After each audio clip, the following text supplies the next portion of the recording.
Hello all, and welcome to Hockey on Tap podcast. This is episode 46. 46. Philly has no heart. Wow. Wow. We're going to have to do a celebration for 50.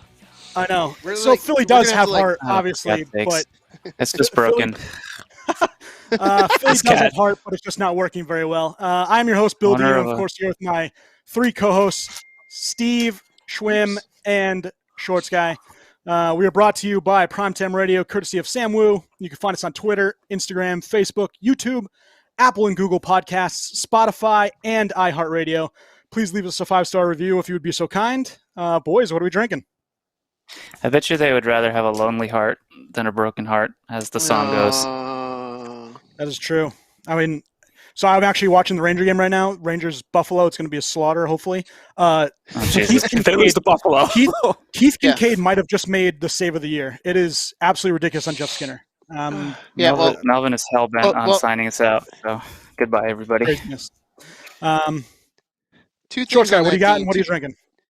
All right, well, but before I get to what I'm drinking, two things. One, Skinner can't score this year, so it's really not hard to make a big save on Skinner. Two, it was sniped for top corner. Yeah.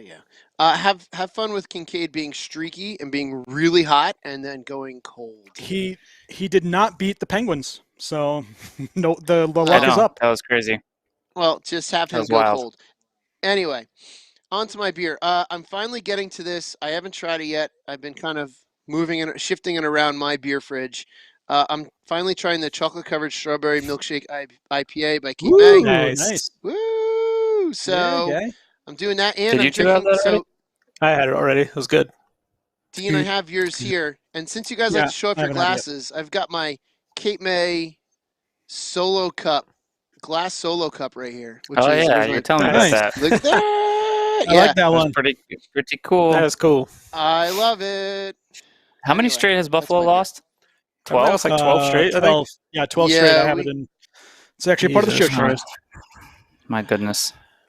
Well, they're going to win tonight, so that streak's coming to an end. Oh, you jerk. Well, you know what? The Rangers lose tonight. If I go put money on the Rangers, Buffalo will win. They might be up 1-0. Fine, put money on the Rangers just because I want to see you. Uh-oh. Well, they are on 1-0. Come on. Wow. Lose to stupid Buffalo. Come on.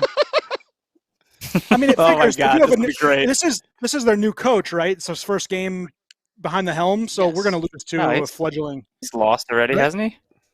Well, I'm sure he's lost in his career, but isn't this his first game? I don't think this is his first game coaching. No, Buffalo. because they had the bye against, or not a bye, but they had a cancellation against Boston, so I don't know if they played. Yeah, but I think I don't know about that. We'll have to take a look. We will stat check. Steve can stat check. Oh, that was terrible. All right. Okay, you're putting me on it. What are you drinking, I don't even know how to find that out. I went back into the stash and got myself a heady topper just because I'm in the mood for something tasty. I know I've explained it on this podcast before. It's probably like the third time I drank it on the pod. And I'm going to have it again. Why not? Cheers. Why mess with a good thing? Mm. I'm going Magnify Fruited Ghost. I think you got me this guy, the Halloween pastry proof. Yeah. I've had Rotting in the fridge. Rotting in the fridge. I think I'm down to 56 now because I already had one before. I had one of your Boleros, and now I'm having this. Yep. Boleros, some of them are pretty good. Some of them have not been very good recently. What are you doing? Like they gotten like too heavy on the sours, and now I think they're just making them just for fun.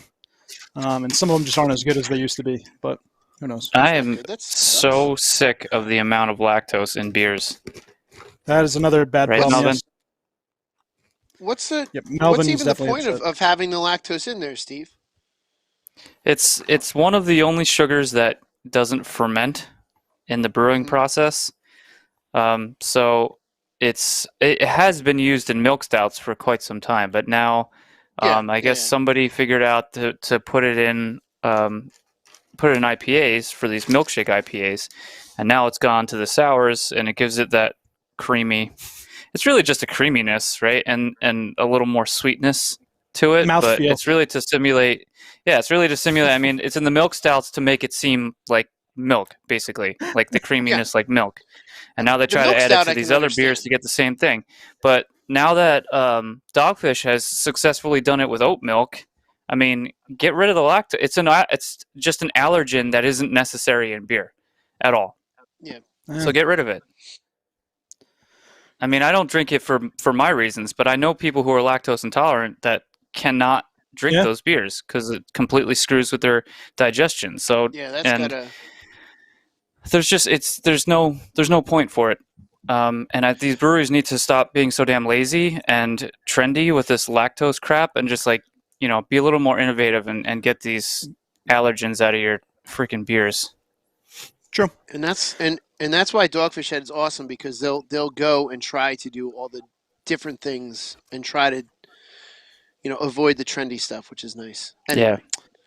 I'm going other half small Nelson everything double dry hopped double IPA, so I will enjoy. I don't see anything. Oh, there it is. You just showed us the top of the can. Yeah, I'm sure. I saw silver in your screen. I'm drinking this heady topper. Very, very nondescript labels. Mm-hmm. Yeah, they do. You have to look around for everything. That's called everything. Yeah. You have to look around for anything. And it's like a weird reflection. Did you see that? And Schwim, I still have never come across a nightmare in a liquor store. Never. I have not. I've only once. Once I saw one, and I didn't buy it because I already had it. So I was like, all right, whatever. Schwim just finds weird. You guys are crazy. I gotta find him. Well, boys, we had a pretty busy episode, so let's get to what's on tap for today. Here is our weekly snapshot. Alex Ovechkin passes Tony Esposito, at 718 goals. He now has sole possession of 6th place on the NHL's career goal list in the most Alex Ovechkin way possible, ripping a one-timer past the goaltender from just inside the faceoff circle on the power play in a big game for the Caps. Ovechkin scored his 718th goal to pass Espo and became the second active player to record 1,300 points, vaulting the Caps into first place in the East, as well as he's now 13 goals shy of tying Marcel Dion for 5th and needs 177 more to break Wayne Gretzky's record. I mean, I think it's inevitable. How many more? Wait, how many more? 177. That's crazy. I don't think he's going to, and I'll tell you why. Not because not because he's going to slow down or anything like that, but I do think he is looking to go back home to finish his career. I don't think he's going to stay here long enough. Wow, you think he would go home instead of breaking a record, the goal record?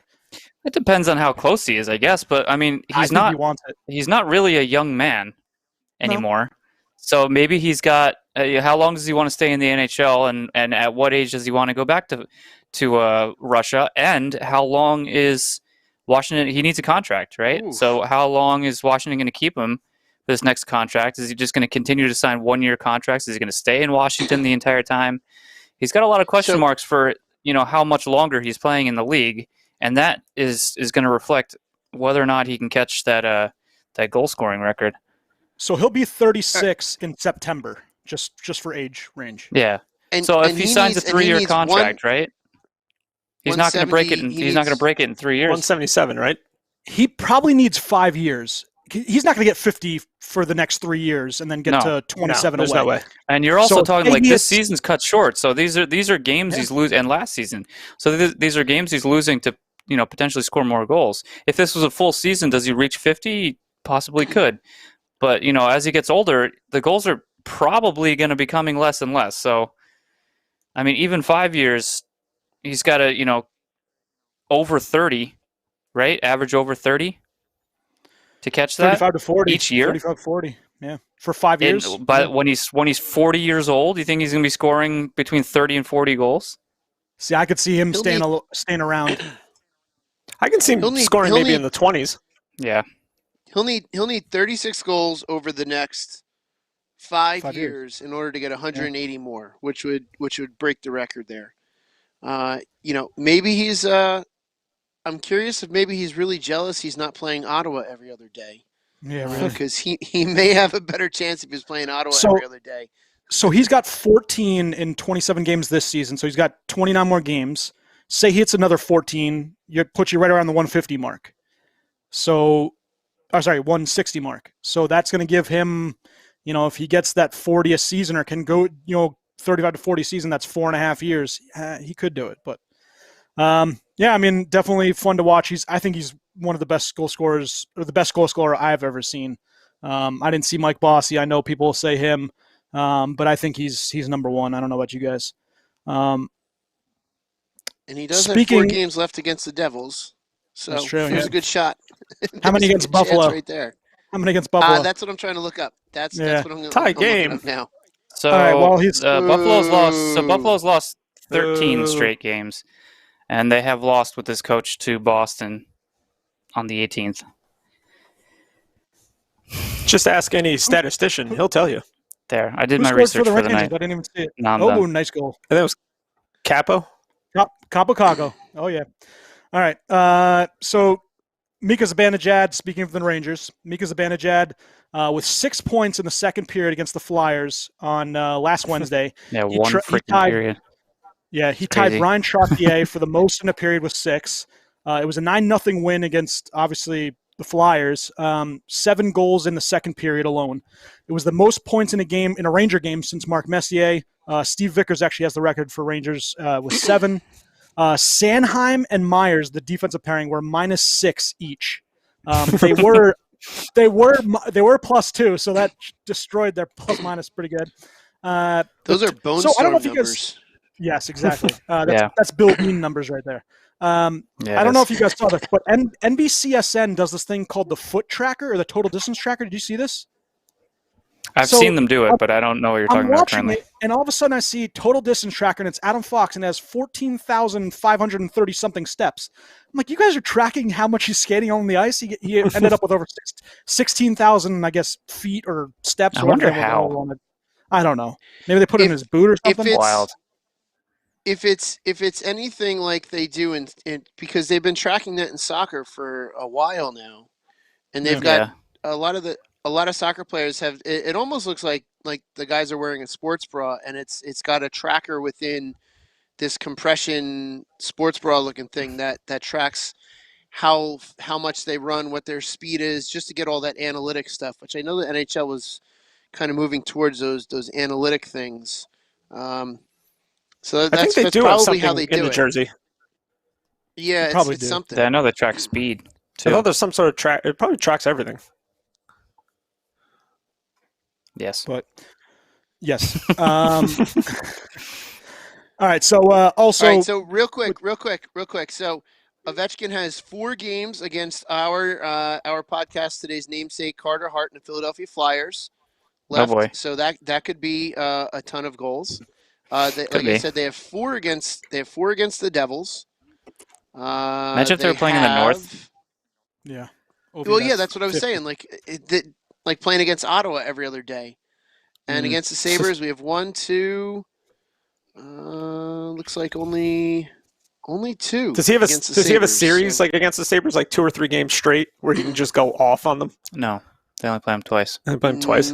Twice mas. They play him twice. Yeah, they play him twice. It's probably 2 in a row. So it's not like he can do that. No, it's not 2 in a row. It's a Friday and then the next Thursday. He does finish the season. He finishes the season 2 in a row against Philly. So that could be a. He could potentially score 15 goals.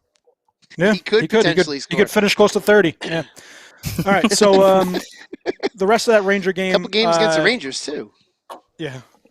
Well, I mean, if they're playing against Georgiev, they'll have it pretty easy. Rangers were also without their coaching staff for 3 games on COVID protocol. The Hartford staff, which is Knobloch and Gord Murphy, as well as Chris Drury, who came down from the front office, was on the bench. Rangers still need some center and some other help. I don't think they're going to make the playoffs, but they're still talking about his Zibanejad contract, and I think that they should work on that now while he hasn't been as good. And yeah, pretty much it on the Rangers, but it was obviously a good win, and it's against a team that we all pretty much hate, all 3 of us. So there's positive that way. There can't be anybody who likes Philly besides Philly citizens. Nobody outside of Philly likes Philly. It's kind of like Boston. No. Yeah. No. Yeah, I don't think there is. I would prefer Boston over Philly. Philly, I just absolutely can't stand. I hate Boston, though. The city, I don't the like teams, either of them. Yeah, the fans. Ugh. Anyway, speaking of Boston, the Bruins were shut down after 4 players in COVID-19 protocol. The facilities are closed until Wednesday. Saturday against the Sabres and Tuesday against the Islanders were both postponed. So another chalk went up to COVID for postponement, and hopefully these players get better. Montreal, Edmonton also. Yeah. So hopefully, it doesn't break out as much as it can. No, but it seems like it's been a pretty good run without it recently. Yeah, true. Dougie Hamilton and the Hurricanes are going to table a contract extension to the offseason. I guess they weren't close in negotiations before the negotiated date. So we'll see if Dougie signs in the offseason or if he chooses that, Carolina might not be for him. Obviously, if he is to leave that team, there's going to be a ton of suitors because he's, like I said, I think he's top 10 defenseman in the league. I don't even think that's without question, but top a hot 5 name. maybe. Yeah, maybe. Speaking of hot names on defense, Jack Johnson, he is now out with hernia surgery. Yeah, he's out for the season with hernia. That sucks. He was on waivers. You along wish with so much ill on him, and look what happened. Exactly. Tore his groin. David Backes was also on waivers. I don't know if you guys saw this, but Anton Forsberg, the goaltender, he is now in Ottawa, but that's not the only team he's been on this season. He's been on Edmonton, Winnipeg, Carolina, and still has not played a game. He's been on 4 teams and not played one game. That's pretty amazing. That's wild That's to me. rough. He's not bad. Rough. Well, he's probably going to play in Ottawa, I'm sure. Wasn't he a pretty high pick? Well, yeah. I think he was a first rounder. Or at least was he a firster? Yeah. The statistician need to look it up. Yep. Just ask any statistician. Just, hey, Siri. All right, so we did the namesake, talking about how bad Philly was. Let's get to the other bad team in the league, the Buffalo Sabres, because they are continually in the news. You guys are not even close. It's a 7th-round pick in 2011. But no, it was first round maybe. I was thinking of Peter Forsberg. That's what I was thinking. Peter Forsberg, right? Yeah, my bad. Sorry, guys. I misheard the name. Well, seventh round is about as close as he can go to the first round for the next season. That's true. Yeah, he was one off from. He's one off from next year. Yeah. Seriously. One more year, maybe he would have been in that first round. So, anyways, the Sabres continually in the news, finally made a good decision and axed their coach, Ralph Kruger. Obviously, on a personal level, Kruger is a very good guy. He actually, it's funny, he was at a bar the very next day, which was a well-deserved alcohol, I'm sure. Buffalo was on a 12-game losing streak up until now when they'll probably beat the Rangers. And Kruger is 36, 50, and 12 with the Sabres over 1.5 seasons.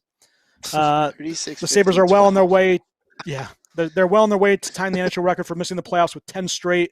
It's likely going to be 11 after this offseason. But another insult. I mean, I don't even know how many years it's going to take before they're back in the playoffs. Yeah. Who the hell's in goal for them? You could even. Who is that? Is it Linus Ullmark? Is that Ullmark? Somebody else. Is that so they have a rookie. Wait, who's that? No, there's a rookie playing for him. Is this the 4th goalie that they've had could have play? been Shorts guy. This is BS. Yeah, because speaking of which, they did just trade a goalie. Yeah, they traded Johansson. Who wasn't very good either. Mm-hmm. Yeah, that's a he's weird going trade. to Colorado where he has a chance to wake up in a cup. Yeah, who was Colorado's backup? It was Frank Suze, but he got hurt. No, I know it was Frank Suze, but he was hurt. And then it was another guy, but he was terrible. He had like an 870 save percentage, so that's why they needed a goaltender help. Is it like the opposite of? It's like Grubauer and him and Vasilevsky and McElhaney numbers. Yeah. Yes, complete opposites. But Buffalo fans were pissed as well when the Bruins game was canceled because they each had to pay each fan. Lose. Hold on, but each fan had to pay $70 for a rapid COVID test to get into the stadium, and they did not get reimbursed because it was through an outside company. So they shelled out $70 to not even watch the game. Luckily, Buffalo compensated them with a ticket for a game next year when they're going to be even worse. So very nice of them. I don't know if they'll be worse next year. They're going to be worse. Can they be worse? They're not going to have. This is Can pretty they bad. be worse? Yeah, I don't know how much They're not going to farther have they can go Eichel. They're down. not going to have Taylor Hall. They're not going to have Eric Stahl. They're all going to be on the Rangers. A lot of players. If they can inject, like, if they can get, I mean, like we were talking about last podcast, if they successfully trade them and get like the young pieces that they could potentially get for them, then they could be better. You know, they have like young, exciting players that just want to come in and win. This team has absolutely like zero drive whatsoever. There's nothing. There's no passion. There's no anything. They just terrible pass by one Taylor Hall. My thing keeps freezing. Anyway. Right down the rink, and let's see what happens. I will say this, that the Buffalo Sabres will be a harder team to play against next year. Maybe. Doesn't mean anything really, but I think Buffalo will beat Pittsburgh 3 times next year. Ooh. they could. That could. They could beat them 3 times this year. Have they beaten them? No. At all this year? Buffalo? Who has Buffalo beat? Like, Buffalo that's a next year trivia will question. be. Who did they actually beat? I'm sure Rangers will be added Flyers. onto that list in a minute, but I don't know. I mean they're going to be a glorified AHL team next year, minus Darlene and a couple other players. Yeah, you're right. But actually- Dolly can't like develop on this team. No, Also he's in correct. trouble. Kind of like how He's minus Ristolainen is. 28. He's minus 28. What's It's so their bad for him. Is their farm system a disaster too? For them to just be so. I don't We think should they have get any prospects. JJ in on this. Yeah, we should Good. have called Yeah, JJ. Give JJ a ring. probably knows. Yeah, We need to Yeah, phone we him should in. have JJ could play for this friggin' team. phone a friend. He'd probably help him. Yeah. Phone a Hey, friend. I'll go play. I'll go play That's goal what for they them. should. Shorts guy in Yeah. goal. Shot. and Shorts get guy, JJ out E-bug. there. Yeah. You can't be any worse than some of the guys that have been on the rink. So Carter It's Hutton, true. No. a bunch of other guys. Speaking of an AHL team, and this is actually in the good news category, the Ontario Reign made history during Sunday night's contest as the AHL affiliate of Smoked the the LA Flyers. Kings. Wow. Sent out a line. They sent out a line featuring Akil Thomas, second overall pick Quentin Byfield, and former Stanley Cup champion Devontae Smith-Pelly. The trio marked the first time since the late 1940s that pro hockey has seen 3 black players suit up together on one line. The last such instance came during the 1948-49 season with when Herb Carnegie, Damn, Ozzie Carnegie. That's absolutely Yeah. ridiculous. Yeah. And That the is last taking line that 60 long, years, agreed. 70 years, whatever Was the hell it is. was the Carnegie brothers and Manny McIntyre played on the same line for Sherbrooke, reuniting after originally joining forces in the early 40s. I mean, Yeah, see, it should have happened so much sooner than that. yeah. It should have it should be a regular occurrence is what it should be. It really should. I mean, But it's not. For it to happen in the 40s and then not again Was till the last time? 2021, That's crazy. That's ridiculous. that's absurd. It should be a regular occurrence, not. Well, I think like, what's absurd is like when you sit down and you think like throughout the years of just your experience watching your own team play and just thinking about, have you had enough black players on your team throughout watching to even make a line? That to me is worrisome. Yeah. Have we? I know the Devils have not, but I know that the Devils have had quite a few African American or Canadian American players and African American players. Between Bryce Salvador, PK Subban, Claude Vilgrain, Kevin Weeks, Weeksy. Devontae Smith-Pelly. The Devils have had Wayne Simmons, and they have Wayne relatively Simmons. quite a. When Yes, they did have Wayne Simmons. Yes, thank you. The Devils have had a few throughout the years, but yeah, not enough to make a line, which would be fantastic if they did. And even any team, I mean, has how many opportunities has there been since the 40s to have a whole line? Not much. I can't even. But it's very cool. It's very cool that diversity Yeah. is finding its way into the sport that has And historically time. been and that's very going to be white. huge. That's going to be huge for black kids everywhere, that they can see this awesome, cool super line play together, and then they're going to want to go out and play more and more talent and more fun hockey. And it's so good for the game, and I was really happy to see that. An interesting FAQ for Schwim. And I know how much Schwim likes his Mountains Blue for his Coors Light, but did you know that pucks? Did you know that pucks should be changed out every 4 minutes? They are actually kept in freezers in the penalty box and are actually more purple in color.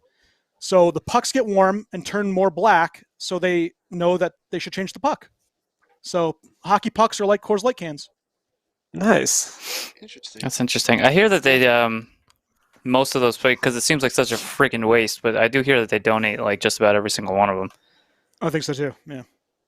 Which is nice. They don't just go right in the freaking trash or something. How many pucks do you think they have for like a game? Too many. Like hundreds? Like on hand? You would Easily maybe have 50? at least 100. 50, Minimum right? 100. No. I mean, You think 100? You got to. Yeah, for pucks going warm-ups to the stands all the time. All the time. So you got to think of them too. Beyond the ones that you're changing. Period?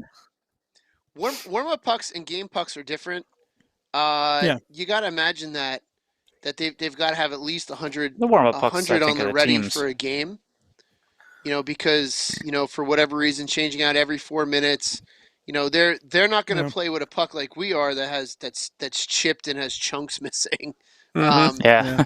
They're going to split. It's kind of like a baseball.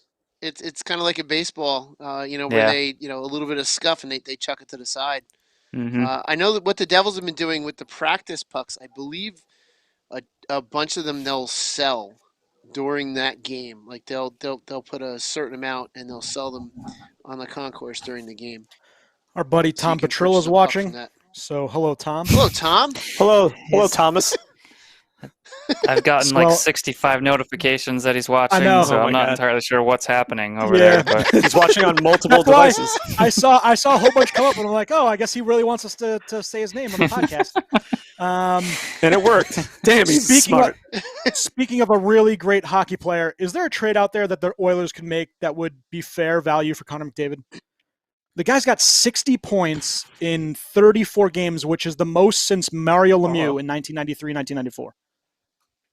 I mean, and I know Steve's going to say he's playing the shitty North. I understand that, but just in general, I wasn't going to say that, but yeah, that does have something to do with it. But is there a fair trade out there that a team could make to actually steal or to get Connor McDavid off the Oilers? I mean, you got to start with probably 4 first-round picks. Yeah, right? it's like tons of picks, prospects. Well, what about players? Current players. I mean, so it'd have to be a player too. You're talking about just like packaging. You're talking about just like packaging like players and players only. Well, so I'm not saying like you're giving them the whole team because that's just stupid, right? But did you think if Colorado offered McKinnon and Rantanen, they'd say yes? I don't think they would.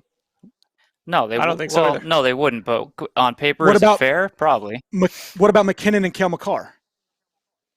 Again, I don't think that they would, but on paper, yeah, that's okay. A great So I guess trade. that's the point. Wait, can you think of, say 3 names? I don't want to keep going because then you're like trading the whole team. But can you think of 3 names that the Oilers would say yes to that are on a team already? The Oilers would never say yes. So let's just stop right there. No, I doubt. Unless you want to talk about like hypotheticals, so right? There is no trade out there. There's no trade because they would never happen. The Oilers would never trade him. It doesn't matter what they give. Somebody could give their entire top line, like you could give Makar, Rantanen, and McKinnon for, or something like that, and they're going to say no. You just don't give up a player like that. He's just too important to the team. Although his contract could be a detriment to the team, but that's another discussion. Was it 11 or 12 million? Yeah.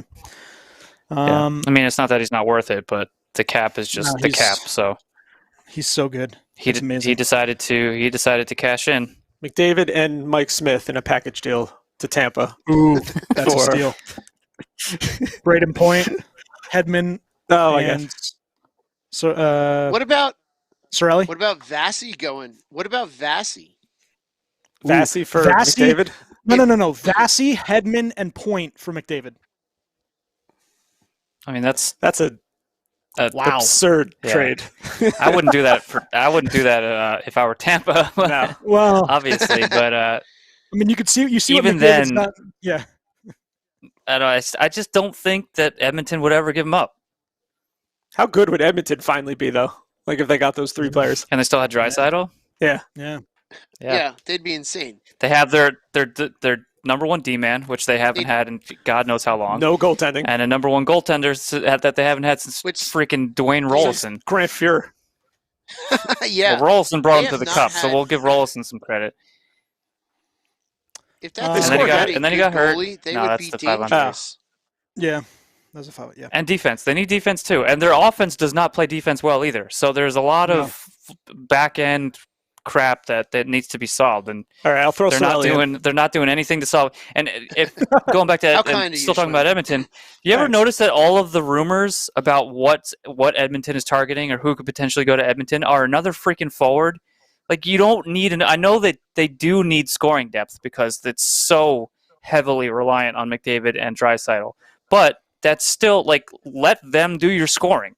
They're doing the scoring fine. Let them keep doing the damn scoring. Get that number one D-man, get that number one goalie. They just refuse to address that, it's amazing. which is why they always lose. I mean, they thought they did that with Taylor and they'll Hall continue trade to for Adam lose. Larson. And do you think they're going to win Yeah. this year? No. Like with the defense And and the goalie nothing they have against this year? Larson either, because No. Larson is like, I mean, he's a steady defensive defenseman, but he's not. You can't build your defensive core He around can't be like Adam your number Larson. one D-man. No, No, but I'll say that they got the better out of that trade. That go in? They No. Oh my god. I didn't see that. I'm Sorry, not- Sergey, I just My thing I keeps didn't see the freezing. goalie No, move. it's okay. they won the trade because they've been They in the won that playoffs, trade. obviously. in the long run, they And he's still won there. that trade. Yeah, and Yeah. it's Yeah, a little you think jealous, but I mean, you Edmonton had won a the you trade, had a huh? Hart Oh, yeah. Trophy season out of Taylor See, I Hall, don't think but so. then you guys exited in the first round. So that yeah. I mean, it is so what we it is. got It was nice nothing- while it lasted. Against two? Well, what'd you get? Yeah, What'd you get for him? Tampa. For Taylor Hall, Taylor What'd you- Hall? Yeah, what'd you get from Merkley, Phoenix? right? Merkley, who's currently Oh. playing. Yeah, What's his Yeah, name? The and the then- defenseman who hasn't playing yet. Who's supposed to be Yeah, decent, maybe. I gotta look this up. I cannot remember. Let me look that up. Starts with a All B. That's like 4 letters or 5. Oh, is Somebody that the in our big pod kid? will know. Matt Junio Is that the would guy know. that's like yeah, 6'7"? he's very large. yeah, Yes. yeah. Yeah. Yeah, he looks fun. I think he's going to be pretty interesting. All right, speaking of size, you guys will like this. According to Hockey Graphs, what is the average NHL player Ball. size from 1944 to 1945? What is the average player size? Height and weight. 5'11". Under 5. Under Under 6 feet. 5. Sorry. Under 5. I meant under 6. It's all Steves. It's a bunch of Average? Steves. 5'11", average player size? 1 Average? No, I'm going to say it's shorter Yes. than that. 185. Okay. In the What's the year 40s? parameter again? What's the Yeah, year parameter again? 1944, Yeah, they're still athletes. 1944 to 45, average NHL player, size and weight. Hey, there's Height and Tom. weight. 5'9", Thanks, 175. Oh, they scored again. I got it. So- 5'7", 155. So Schwim was closest, 5'10", 174. Damn! Now, do you know what I mean, I the said average- 5'11". pound I said off. 5'11", I said 5'9". and it's Do you know what the 5'10". average? So I guess Well, I went you over. said you said one. Yeah, wait. 185. I said I was was a that? pound off. Okay, 10 pounds is a lot. Ask me. Screw all y'all. 10 pounds is a That's lot. still pretty close. According to NHL from this year, the average NHL player stands 6'1" and weighs 201 pounds. So What about goalies, drastic. though? Drastic. Goalies went up size big time. difference is Yes. Yeah, the goalies have much worse. huge. Goalies went up Vasi big and time. Leonard and all these guys. Yep. Every goalie's well over 6 foot Blackwood. now. Wow. So I got And some. Buffalo's still looking for a goalie. Yeah. This week in NHL, Marc-Andre Fleury. St. Patty's Day are the two big ones for memories. Do you guys remember the St. Patty's Day massacre in 1991? The Blues versus the Hawks. You guys remember that barn? So the Blues were pissed at I was Jeremy really Roenick for watching a hockey hit. much when I was at. Well, I wasn't. I know that. the Blues were pissed at Jeremy Roenick because he had a pretty bad hit on one of their players. So there was a whole line change brawl, which involved 14 players. Scott Stevens fights Dave Manson. He actually skated to center ice to fight them, to fight each other. There were 12 players ejected, 3 players earned suspensions, and 278 penalty minutes were handed out between the teams after brawls in the first and second periods. Nice. We need a game like that again. Wow. Yes. Yeah, I mean, I'd like to see it. like, was it the The two Senators teams that like, Flyers? really hate each other. The Senators Flyers, was remember a- that one? Oof, Mm. that was bad. There was a really good goalie fight in one of the developmental leagues. Oh, yeah? It's like below the AHL and ECHL. E- And the goalies basically squared off Pro beach at hockey? center ice. I wish. The goalie squared off at center ice, and then they got split up, and then they shook each other's hand and walked away. It was great. You know, we should. All right. Inline Morristown should do the curved ramps on the top of the boards. I would love that. That would be cool. My dream. Oh man. My dream was to play PBH. I wanted to play that would be PBH great. so badly. They gotta bring that back. Yeah, They they None got of it. those guys were any good. With their I don't know. friggin', didn't they have like 3-pointers and stuff? Yes. You get to shoot it from a Yeah. certain They did. distance. Yeah. Yep. And if you banked it off the wall, Yeah, I they think it had was that, some more stuff. I can't believe Buffalo was winning They at had one that point. 3-point or the 2-point arc. Yeah. I love trying to watch some of those old Yeah. clips. They're funny. Another this week ESPN, in baby. NHL. Do you guys know what the Bring it back. Richard riots were? I'm No. unaware. So the I'm not gonna Richard answer. riot was a riot on March 17th, 1955, obviously in Quebec. The riot was named after Maurice Richard, the star hockey player of the Canadiens, following a violent altercation on March 13th in which Richard hit a linesman. NHL President Clarence Campbell suspended him for the remainder of the season, including the playoffs. Montreal fans protested the suspension was too severe. The team's largely francophone fan base claimed the length of the suspension was motivated by Richard's French-Canadian ethnicity. Outside of Montreal, everyone thought it was justified. But on March 17th, Campbell appeared at the Montreal Forum. He appeared at the Montreal Forum for the Canadiens' first game after Richard's suspension. His presence provoked a riot at the Forum that spilled into the streets. The riot caused an estimated $100,000 in property damage, 37 injuries, 100 arrests. Tensions were eased after Richard made a personal plea accepting his punishment and promising to return the following year to help win the cup, which they did. The incident cost Richard a scoring title, and he played a role in the offseason departure of longtime Canadiens head coach Dick Irvin. So Cool. the Richard riots happened St. Patty's Day. I love sports related things like that. It's great. Yeah, it's funny. 3 stars of the week. Number 1, I'm going to give it to McDavid. I think it's Zibanejad just for the 6-point thing, but whatever. That's fine. McDavid, 8 points in 4 games.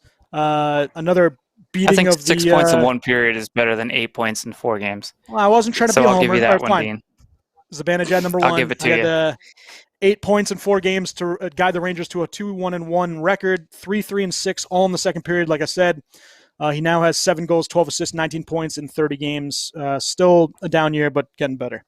Connor McDavid, number 2, Streaky. 8 points. Yep, he's streaky, yeah. 8 points as well. He lifted the Oilers into a tie with first place for the Scotia NHL North Division. He had 4 points against the Flames in 2 games and 4 points against the Jets in 2 games. He's tops in the NHL in goals, assists at 39, points 60, and like I said, he's second most points in the since 1993 Mario Lemieux, where he had 63 in 34 games.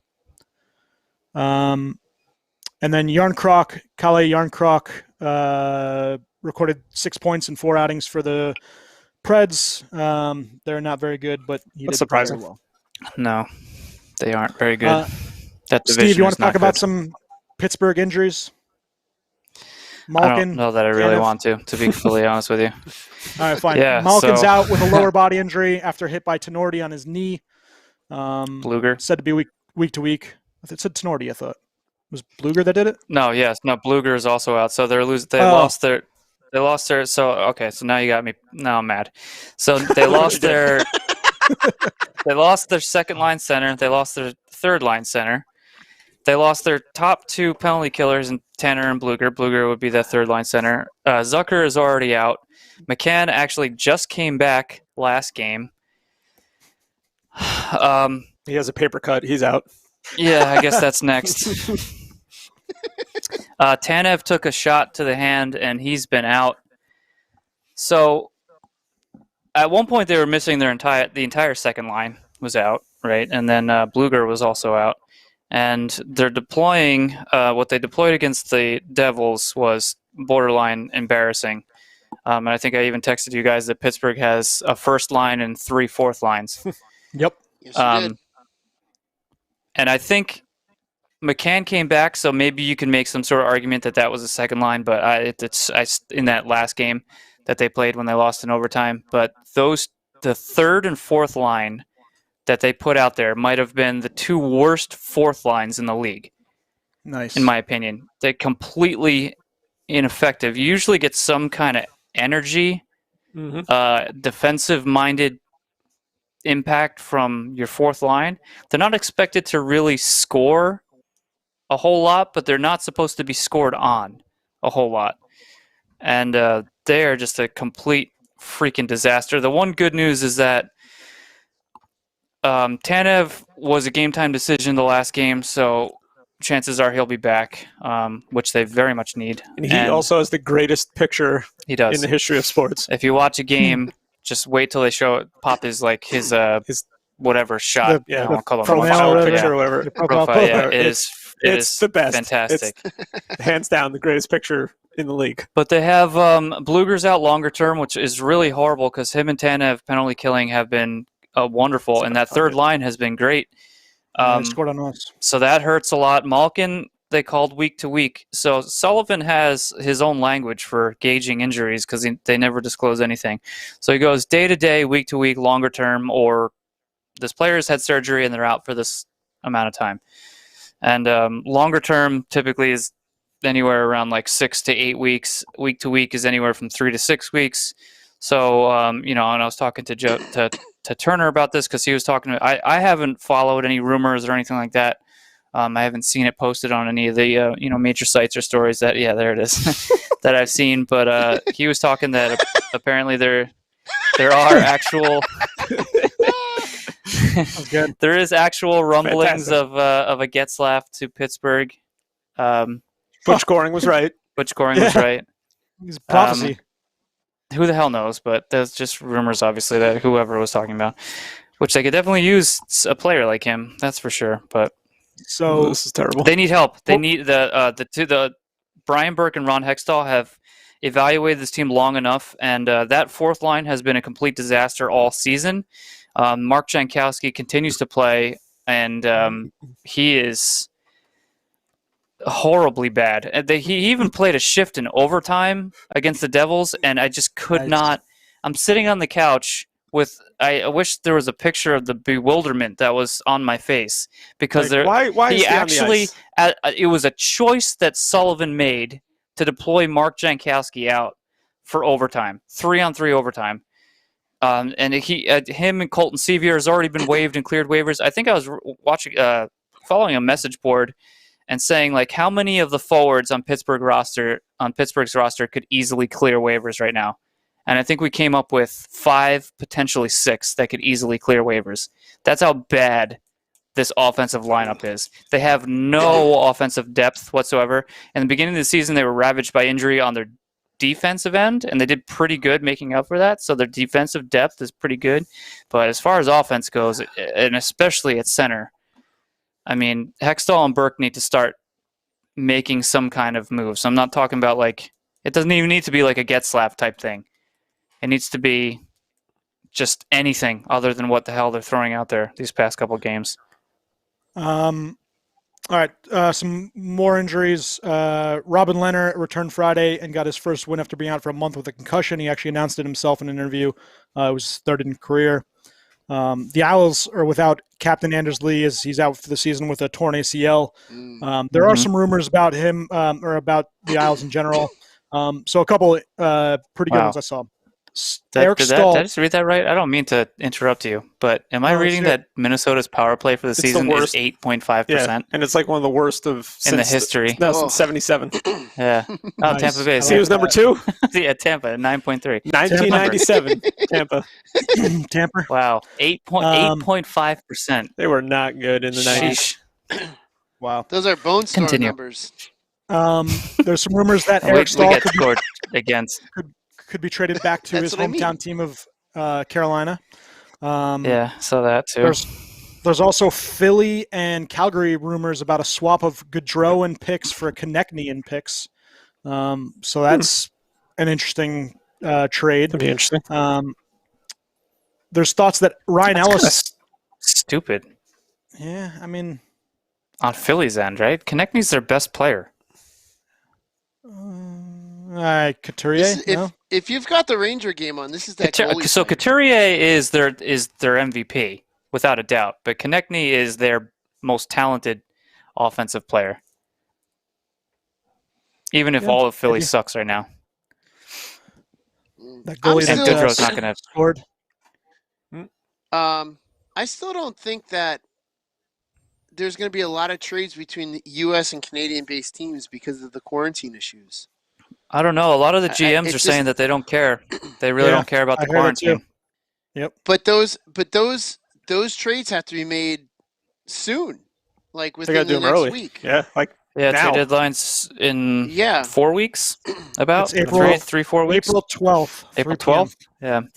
Yeah, April 12th, and we're looking at it's March 22nd. So what day is that? I'm not going to go to work that day. It's a Monday. You say that go to work because nothing's going to happen. Yeah. Every year, it's disappointing.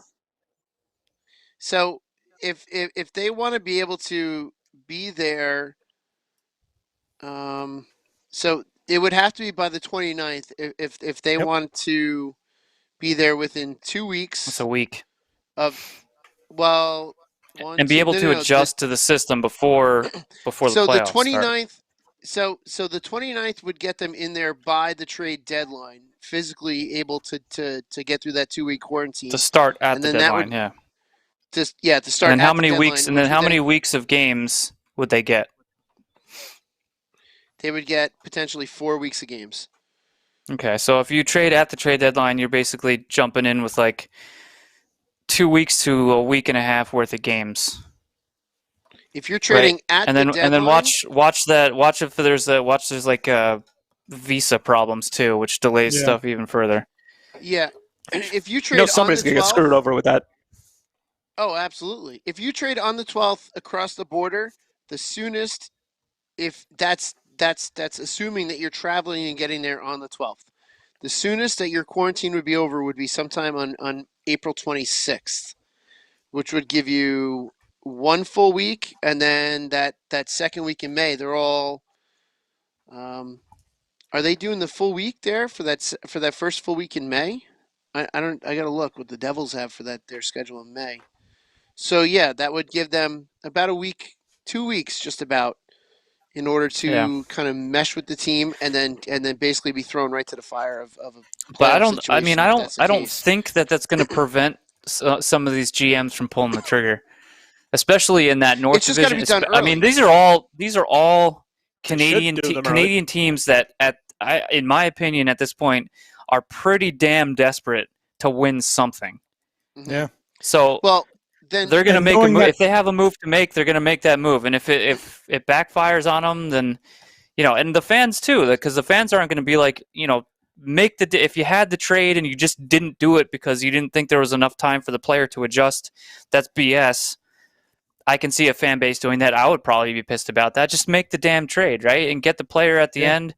Fine. Maybe they don't have a whole lot of time to adjust, but at least they're there. And it depends on the skill of the player too. So if you're talking about a really skilled player, like if one of the Canadian teams is getting like Ekholm or Forsberg, right, from Nashville, who are two of the bigger names that are out there that could potentially be traded, or even, maybe Taylor Hall, but take either of those two who are immediate impact players, then I don't care that they have to wait 2 weeks. It sucks, but at least they'll get a couple games under their belt before they can go to the playoffs. But if it's like one of those teams that's like right on the border of making the playoffs, and you make that trade and you don't even make the playoffs because in those 2 weeks where you didn't have them, they were still equally as bad. Yeah. Or whatever. Calgary, then that's something Calgary and different. Montreal are those two teams. Which is what I was gonna. Montreal's definitely going to be wheeling and dealing. That's the point that I was going to make, Steve. If you're one of those bubble teams that needs this player to get you into the playoffs, then you're going to have to damn well have that trade done by probably a week from today. Yeah, I agree. Ideally, in order to get there in time, agree. And ideally, to get them there, and so because otherwise you're talking for the end of the season, 6 games, right? Otherwise you're talking like maybe 6 games they'd play if you got them on the deadline. That's just not enough. If you got them on the deadline, 1, 2, so 6, 7, 8 games. Yeah. I'm using the Devils schedule as an example here, just because they have it. It would be if the Devils were to trade someone from Canada on the deadline day, they would have 1, 2, 3, 4, 5, 6, 7, 8. Yeah, 8 games. So yeah, yeah, but the only 8 problem games. is, Maybe think 7, about 8 it the other games. way. games. Going to Canada, they have to quarantine 2 weeks, so you're only getting a couple games really with these guys. So you got to think of Canada. No, that's the 2 week. Gotcha. That's the 2 week with quarantine. a 2 week quarantine. Gotcha. Yeah, so April it's 12th. And the Devils have a lot of makeup games, so that that could be more games than a Canadian team. The Canadian teams are well into the 30s now, as far as games played goes. Yeah, so potentially they just had their first postponed game. maybe a little bit less. Right? The first postponed game of the season. Yeah, the first for the one. North Division. I think so. Yeah. Canada's done pretty well. Good for them.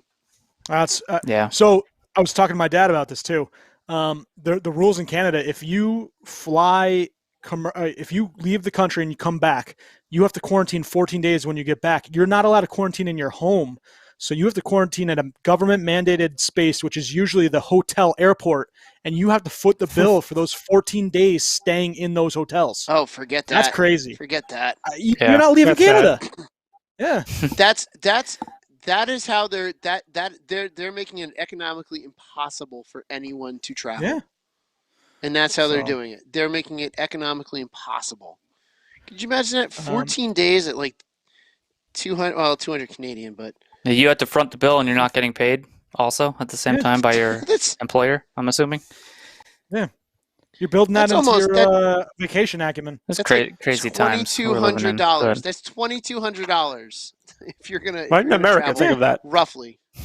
yeah. Instead, we have in America we have pictures of freaking spring break in Miami that are flooding the internet right now, and everybody's on top of each other. Some other trade. Florida. Yeah. There's thoughts in Nashville that the Preds could be looking to deal either Ryan Ellis or Ekholm, and they would keep the other one.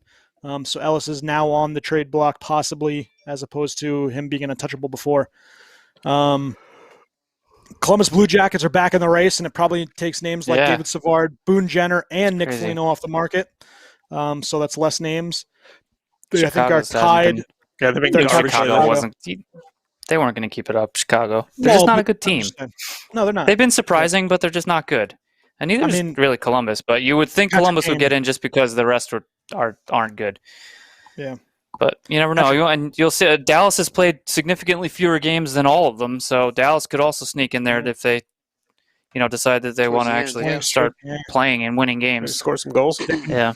Just lost to Nashville last night in a shootout. That's a point you just lost right there. Anyway, that's a whole other discussion. Possible name going north. Jonathan Quick to the Leafs has been bandied about there. They're in market as Anderson. Everybody's rumored to the Leafs. Great. Well, yeah. And now he's hurt. Reputable sources. Yeah, Anderson or Quick? Anderson. Oh, yeah, I saw that. Yeah, they have, Cal Peterson looks awesome, Campbell. By the way. Yes, he does. Jack Campbell looks really good too. Campbell looks good, but Cal Peterson for LA looks fantastic. Yeah, he's a real deal. They have another amazing game last night. They have 42 saves or something against Vegas. LA, I like where they're going. I just hope that in this offseason, I really hope in the offseason they don't make stupid mistakes and try to acquire players that they have no business adding to their roster. They do need D help, and right? screw things up. That would be bad. Besides Doughty. Yeah, they do. They can, but they have. It looks like Cal Peterson. He's 26, right? He's their guy, and he's taken over the number one role right now. So they got their goaltender. They have fantastic prospects on offense, but you're saying they do need some D help. But I mean, they almost have too many prospects, right? At this point, so he can send some out and get something back. I just hope. I mean, I really hope they don't deal for Eichel because I think that's just a bad move. As much as I like Eichel and how good he is, I don't think he fits there, and that's a big contract. And then you have all those prospects to sign, so you could run into you don't need to just add another $10 million contract to your salary cap when you got to try and keep all your prospects. You're hoping one of your prospects turns into Jack Eichel. He's that and good, they could. Right? Well, we think. They're lottery tickets, right? But you could trade one of them for a sure thing. I mean, that's Maybe. the only Could. Because what Eichel are you getting? Is a change of scenery going to like reignite? Yeah, this season he's dreadful. Hurt, but I heard a lot of injuries. Like he has the ribs, he has the neck. He had something before in training camp. But you're you're bringing in those injuries too. Yeah, if this is a chronic thing, then it's another gamble. It's a huge contract. I mean, this is one of the biggest contracts in the league. Are you going to take that on right now for how many more years? 6 years or something like that? And who are you giving up for him? Unless Buffalo's going to eat a little bit of the contract, which that'd be ideal, I guess. They're going to have to. Well, no, I don't they think don't they have to. If because I think there's teams that would take the whole contract. I just don't think LA should, but there are teams that would. Yeah, the Rangers would. But I don't think LA should. I don't think the Rangers should either. But those are the two teams that they're. Depends on who. If it screws the Rangers, I don't think they should. I don't think they should add that contract regardless. If Buffalo's going to take some of that salary, yes. But I know you don't have any centers, but you're still. That's a huge contract for a lot of years. And if he's going to be hurt every single year, that's a problem. And also, you also have to think of every year, with the exception of Panarin, right, and Zibanejad, maybe like everyone you trade for underachieves massively. Almost always, it's like a guarantee. Because they go into this huge spotlight in New York City, and they're expected to do a lot more. Though. Most of the guys we trade for dumbly. Hold on. Most of the guys we trade for dumbly are old and past their peak. Or sign. Yeah, well, true. They're older past their peak. From Scott Gomez to Chris Drury to Bobby Holik, all these guys, weren't what they should have or weren't what they were, right? Most recently, Jacob Trouba. Well, yeah, he's younger though, and he's actually playing a lot better this year. So I'm hoping that last year was just a really bad year, and he's going to get better. But he's actually played really well with Keandre Miller, who's been fantastic. I love that kid. I'll show you. I'll wear my shirt next year. It's a NWO shirt, and it has Lafreniere, Kako, and Miller on the side, like the New World Order. It's fantastic. But the Rangers, and they're talking about if they don't believe Zibanejad is the player he was last year. And that was a fluke year. Maybe 1.5 years was a fluke. You don't have to pay him $8 to $9 million a year to stay with the Rangers. You can get Jack Eichel, pay him the 10. You might have to still. Yeah, and Strome is gone. He's a $5 million guy. You might have to. You might have to give Zibanejad if Zibanejad wants to get paid. You might have to give him that to stay, even if he's having a down year this year. Well, but there's two things to that, right? I don't think anyone's getting paid this offseason. And we can go into this, later episodes, but I don't think anybody's getting the big payday this offseason. I think they're expecting to still. I don't think these players want to take it. They're already taking cuts. I don't think they're going to zone a bet. I don't think anyone gets more than 5 years. Keep track of these. No one gets more. Yeah, true. I should mark them down on somewhere. No one gets more than 5 years somewhere. Maybe the hit is higher, but I don't think anyone gets. It depends on are we talking re-signing? Are we talking in the free agency market in general? Well, re-signing, free agents. I don't think anyone gets more than 5 years. I don't know. It depends. But lastly, our brothers in New York, the Islanders, they are looking to add a name, obviously losing Anders Lee. Guys that were talked about were Taylor Hall, Paul Mary. Elliot Friedman says Dustin Brown, and then there's also Connor Garland, who's been bandied about a little while. His name. Clayton Keller, too. I don't know why. I don't think they should trade him. Garland's a point-a-game player at 25 years old. No, they shouldn't. Arizona shouldn't trade Garland or Keller. I know they suck, but why would you trade them? You're not going to get anything back useful. A couple draft picks. We all know how you draft Arizona. Yeah, it's true. Keep your young players. You're your own worst enemy, Arizona. Travis. What about Zajac? Yeah, Zajac. Do what Brett does. Have somebody else draft for you. Going to the Islanders. Yeah, true. I mean, you made the end of Green trade last year, so let's see. It could happen. And it's. You think the Devils trade Zajac? There. I think yes. Yeah, I think they do. I think I think the Devils trade Zajac if there's a good trade to a team that has the chance to win the cup. I think that yes, the Devils trade Zajac. I think the Islanders are perfect for him to go to because they have a chance to win, and he does not have to uproot his family. I don't know if they have a chance to win the cup. They have a chance to make it out of the East, though. They have a chance. I to be the Final Four. They have a chance to be the Final Four. Although I will say the one advantage the East has over the rest of the divisions is the competitiveness. Mm-hmm. So most of the other teams have basically been they have at least half of their division is horrible. So they have those like freebie games, right? And they're not used to like every game in the East is like you don't know who the heck's going to win. Those five, well, up until now with Philly being so bad, you had those 5 teams that you could pick any one of them to come out of the East in theory, right? That anyone could upset whoever and anyone could beat whoever, and they were playing each other well. So, yeah, I think whoever comes out of the East has a massive advantage in that aspect. But I think for the Devils to trade Zajac and give him a chance, and to give him a chance to win would be great because we're not going to win it within, if we make the playoffs in 3 years, we'll be happy. So 2 to 3 years, we'll be doing better. He's 30. He's going to be 36. 36. Shortly. Yeah. Yeah. It's just a strange. It would be a strange replacement for Anders Lee. I don't like Zajac doesn't bring anything Anders Lee does, except for maybe some leadership. You're right. He brings leadership, but he's, what? He'll be just that stalwart center that for the Islanders. He'll bring some leadership. He'll be able to play a role, and I think just for him, if he's going to get traded, it's probably going to be a local team so that he doesn't have to uproot his family. How much term does he have left? He's not. He's just this year, right? He's a UFA. He's a UFA. He's UFA. Oh, wow. UFA. Okay. Yeah, he's getting traded. UFA. Him and Paul Mary. He could do a Vatanen. Paul Mary UFAs. Yeah, that's true. Oh, Vatanen could do a Vatanen.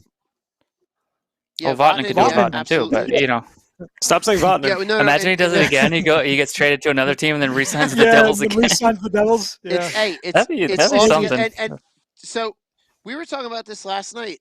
I really wouldn't. If we're gonna trade players like Zajac and Palmieri and Vatanen, I would love to be able to see those players, especially Palmieri, come back and to kind of be that leadership role that this young core will need. But yeah, they could potentially they could potentially ship Zajac there. The Lou connection is definitely a big deal. Yeah, I just think it seems like a perfect fit for Zajac, especially. Well, both Zajac and Palmieri would fit in wonderfully with Trotz. Wonderfully. I don't think the Islanders should target a big name player. Even the Islanders should absolutely avoid Taylor Hall at all costs, I think. I don't think everyone should. You disagree? No. They can take the cap I don't care about the cap hit. I'm talking about is he gonna fit a Barry Trotz system? I don't think so. I think they need a goal scorer. I think he can only do better than Buffalo. Perfect. So wherever he goes, although I mean, Trotz did coach Washington. Washington it wasn't short of superstars at that point, but still, but there's. I think Taylor Hall isn't any of those Washington players. No, maybe Kuznetsov because Kuznetsov is. I think there's something else there with Taylor Hall that is just. I don't think Lou wants Taylor Hall. I don't think Lou's going to want Taylor Hall either. So I don't think so either. I think there's something there with Taylor Hall that's just not right. All right, so he's on Buffalo. Yeah, he's on Buffalo. Yeah, that's exactly what's wrong. Poor JJ. We gotta get JJ. We gotta get him in next week because every week. JJ, you can sit in between me and Schwim. Yes. Yeah. Or should I right here? Grinds JJ's gears. Yeah. JJ will be right here, so I can literally put my hand on his sit head. up on the desk right here. Yeah. Some trivia questions. We'll get him a high chair. Hey, I think he might be taller than me. Is he taller than you? He is. I don't know. He's tall. He might be. I think he is. He's not tall. Some trivia before we get out of power play goal. Wow. And they were excited about it. Wow. Okay, continue. Trivia. Sorry. All right. Shootout. Jesus, these guys. Shootout goals for a career. Can you name? I'll even do just name me the top 10 players in shootout goals for a career. Like the most goals or percentage? UC Jokinen's not up there. No, most goals. I think it was percentage-wise. He was pretty good. Oh. Okay. He actually was not. I know the number one person. It's not. He's not UC Jokinen. Crosby. Crosby's number 10. Okay, I got one. Most shootout goals. There's got a lot of shootout goals. Two retired players. One's one of the better shootout players of all time. He even has a goal named after him. Is a goal named after him? Yeah, it's the blank. They call it the blank. Yeah, obviously. Obviously. I mean, come on. He's the retired one? Yes. Well, there's two retired ones. The one guy I don't think you'll get ever, but this one you should definitely get. Former defensive stalwart as well. Played for the Red Wings. Come on. The Datsuk. Lidstrom? Jesus Datsuk. Datsuk. Wait, Datsuk leads in shootout goals? No, I'm just giving you top 10. I said there's two that were retired. He's one of the top 10. I know, he's in there. He's been gone for a long time. He has 40 goals in the shootout. Crosby also has 40 goals. So they're tied for 10. That's nuts. That's crazy. Number 9 is Mikko Koivu with 42. Number 8 is Andrzej. I would never guess that. Although those Finns are amazing at shootouts. Andrzej Kopitar also with 42. Pavelski at 7 with 43. Zach Parise. No. Yeah, no. I was going to say Parise, actually. There. So Oshie is number 4 with 45. Number 4 guy you'd never get was Rabim Vrbata. Wow. Rabim Vrbata with 45. Yeah. Now he scored like 5 goals for Tampa. The top 3, the number 1 and number 3 player both play for the same team currently. The number 2 player is Franz Nielsen at 49 goals. Sheesh, I would have never guessed that either. Yeah. Yeah, right. Number 1 and number 2. The 1 and 3 play for the same team. Same team. Currently? Still playing? Yes. Yes. They're on the same team currently. The one guy's not playing right now. He's hurt. Huh. One is American and one's Canadian. Come on. It's an easy one. That's easy? Yes. I don't know why the heck I can't think of it. The guy's an MVP candidate.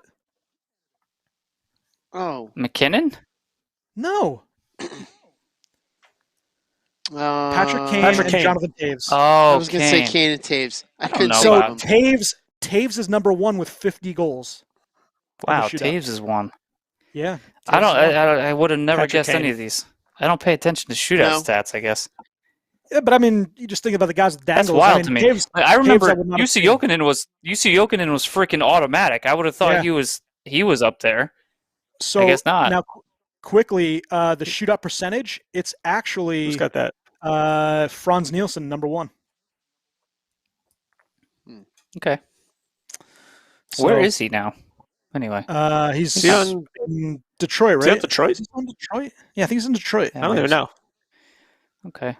Franz. Yeah, I think he is actually. Eric Christensen was good too. Braden Point's really good. My beer, a 4. Other half, pretty solid. Eric Christensen was awesome, Topper's delicious. Drink it if you can. My silver beer was really good. I'll give it a... Shorty, what do you got? I'm going to give a 3. 3? That's what you got, is a 3? Wow. Yeah. And then I had this orange beer. All right, Shrimp, take it home. That was really good. I'm giving my donut a 5. Yeah, and get I'm out about of here. to eat. Let's go. Oh yeah, we're both gonna have vegan donuts. 5. Nice. That's your to-go sound? Yeah. Donuts for all. Fine. Take Donuts go for yourself. Ranger Hulk.